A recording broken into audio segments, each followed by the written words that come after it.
포클랜드 섬. 이곳은 남대서양에 위치하고 있으며 아르헨티나에서는 670km, 영국에서는 무려 12,800km 떨어져 있는 곳입니다. 1982년 4월 2,500명에 달하는 아르헨티나군이 포클랜드 섬에 상륙을 개시했습니다. 그들은 즉시 수도인 포트 스탠리로 진격하기 시작했는데 그곳에는 영국군 해병 84명이 주둔하고 있었으며 양측은 곧 총격전을 벌이게 되었습니다. 하지만 압도적인 병력차를 확인한 포클랜드의 총독 렉스 헌트는 더 이상의 피해를 막기 위해 항복을 지시하게 되면서 이 섬의 지배권은 아르헨티나에 넘어가게 되었습니다. 이러한 아르헨티나군의 작전은 사실 오래전부터 계획된 것이었습니다.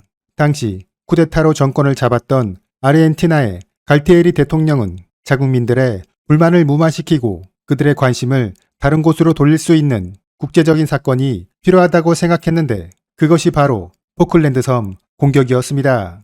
이러한 계획에 대해 영국군의 반격이 예상된다며 반대하는 의견이 있기도 했지만 아르헨티나 군부는 이 공격에 적극 찬성하고 나섰습니다. 그들은 영국이 현재 IMF의 구제 금융을 받을 정도로 경제 상황이 악화되어 있고 그러한 이유로 지구 반대편까지 대규모의 군대를 동원할 능력도 되지 않는다고 판단했습니다. 무엇보다 영국의 대처 수상은 여성인데 전쟁이라는 극단적이고 과감한 결단을 연약한 여성이 내리지는 못할 것이라고 생각했습니다. 하지만 대처 수상은 아르헨티나의 포클랜드 섬 공격에 대해 단호한 입장을 보였습니다. 그녀는 즉시 유엔 안보회의에서 아르헨티나를 침략자로 규정하는 결의안을 통과시켰으며 유럽 경제 공동체는 아르헨티나와의 모든 교역을 중단하도록 했습니다. 또한 미국이 영국을 적극적으로 지원하는 협상을 통과시켰습니다. 그리고 경항공모함 2척, 구축함 8척, 호위함 15척, 잠수함 6척, 상륙함 2척, 기타 각종 지원함 수십 척을 동원했습니다. 투입되는 병력은 총 1만 5천 명이었으며 그 중에서 지상 공격을 담당하는 공수부대와 특공대는 4천 명이었습니다. 영국군 함대가 포클랜드 섬 부근에 도착할 무렵 남대서양의 영국군 보급 기지인 어센션 섬에는 벌컨 폭격기가 이륙했습니다. 몇 차례의 공중 급유를 받으며 7,000km를 비행한 이 폭격기는 포클랜드의 아르헨티나군 비행장에 21발의 폭탄을 투하했는데 그 피해는 비교적 경미한 것이었습니다. 하지만 벌컨 폭격기의 공격은 아르헨티나군을 심리적으로 위축시켰습니다. 영국군 폭격기가 포클랜드 섬을 공격했다는 것은 아르헨티나 본토도 언제든지 공격받을 수 있다는 것을 나타내는 것이었기 때문입니다. 따라서 아르헨티나 공군은 본토 방어를 위해 상당수의 공군 전력을 기지에 대기시켜야 했으며 그러한 이유로 포클랜드 섬 방어는 상대적으로 소홀할 수밖에 없었습니다. 한편 영국군 함대를 호위하는 핵추진 잠수함 컨커로호는 아르헨티나군의 순양함 벨그라노를 격침시키기도 했는데 이 공격으로 잠수함에 대해 두려움을 갖게 된 아르헨티나 해군은 그들의 최강 전력인 항공모함을 바다에 내보낼 수 없게 되었습니다. 이렇게 영국군은 아르헨티나 공군과 해군을 적극적으로 행동하지 못하도록 하는데 성공하긴 했지만 그들도 피해가 없었던 것은 아닙니다. 아르헨티나군의 슈페르 에땅다르 전투기가 액조세 미사일을 발사해 영국군의 구축함 셰필드를 격침시켰던 것입니다. 이제 영국군은 본격적으로 상륙 작전을 개시했습니다. 사실 영국군은 이미 한 달 전부터 육군 특수부대 SAS와 해군 특수부대 SBS 요원 300여 명이 포클랜드 섬에 침투해 정찰 활동을 펼치고 있었습니다. 그들은 상륙이 가능한 지역을 미리 탐색했으며 그 주변에 아르헨티나군 진지와 초소의 위치를 파악했습니다.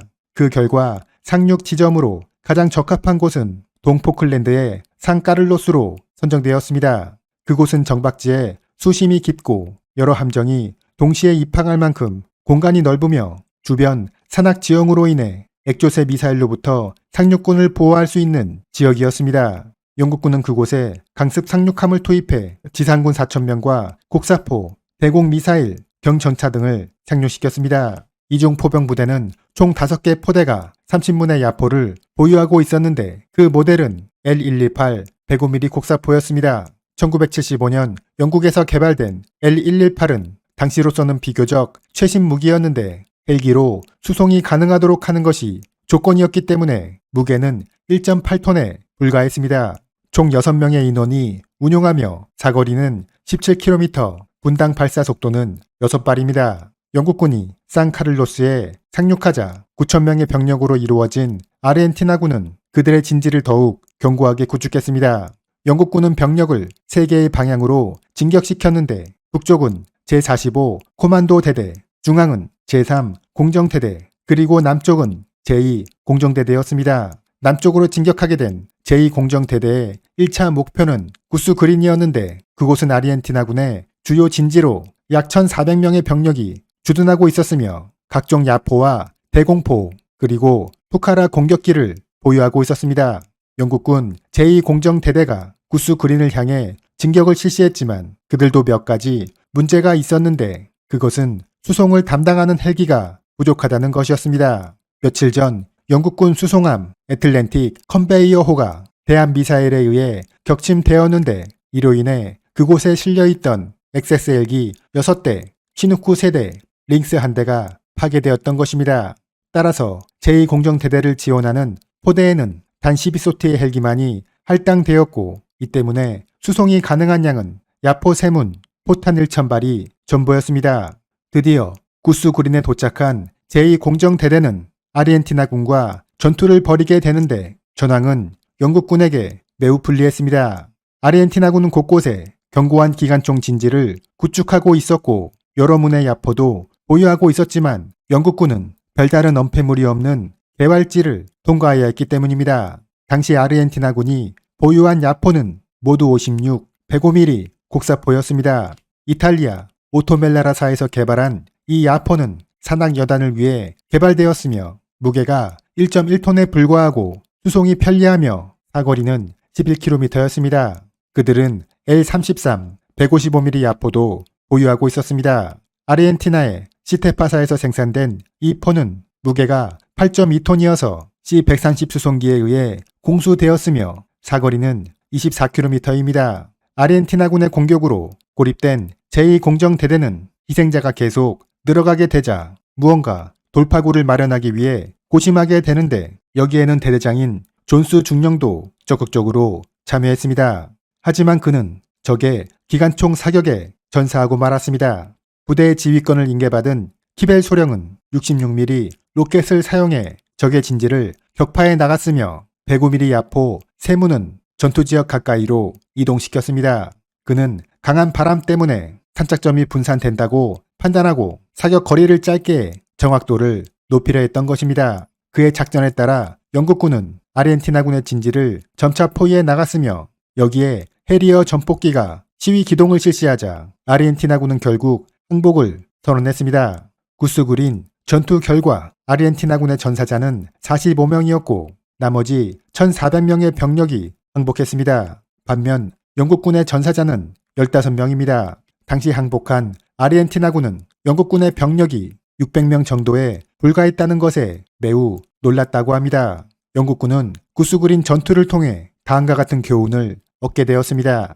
은밀한 침투를 위해 아군 포병의 지원 사격을 받지 못했던 것은 큰 실수였다. 적은 견고한 진지에서 강하게 저항했지만 아군의 포병이 사격을 시작하자 곧 잠잠해졌다. 야포의 숫자를 더 늘려 지원 사격을 강화할 필요성이 있다. 구스 그린을 확보한 영국군은 이제 본격적으로 포트 스탠리를 향해 진격하기 시작했습니다. 그들은 60kg의 군장을 메고 도보로 이동해야만 했는데 그 이유는 헬기 수송의 대부분이 포병 부대를 위해 할당되었기 때문입니다. 영국군은 6문의 야포로 이루어진 한 개 포대와 이에 소요되는 탄약을 이동시키는데 시킹 헬기 45소티가 필요했으며 이를 위해 헬기 수송의 85%가 이 임무에 투입되었습니다. 영국군은 포트 스탠리를 공격하기에 앞서 먼저 인근의 고지들을 점령해야 했습니다. 만일 고지가 점령되어 포트 스탠리에 대한 관측이 가능해진다면 포병의 야포로 공격 준비 사격을 실시할 수 있기 때문입니다.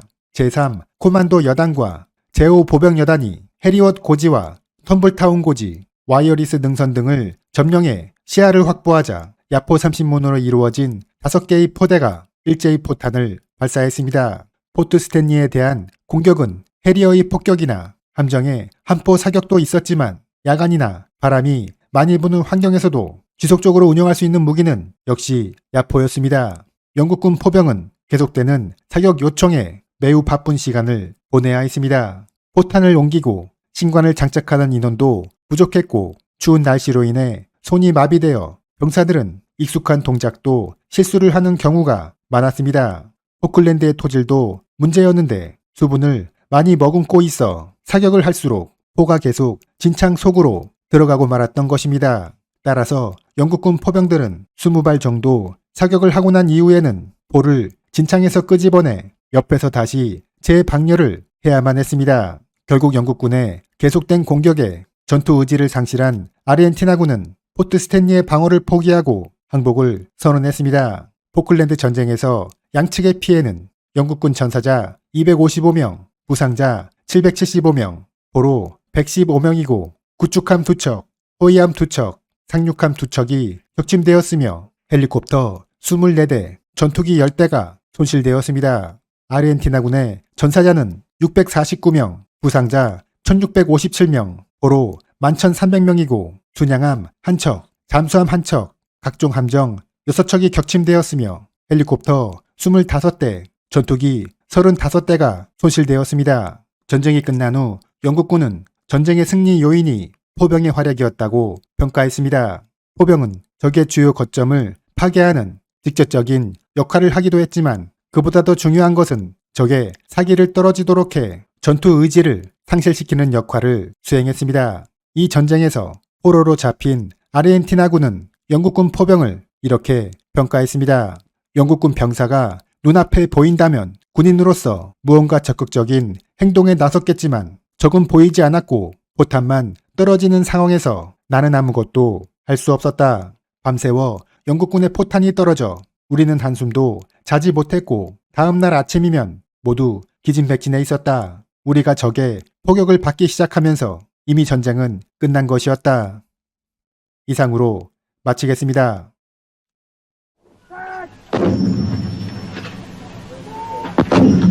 No, correct. 31, 3, 6, 8, now, D15, now, set, ready, fire up!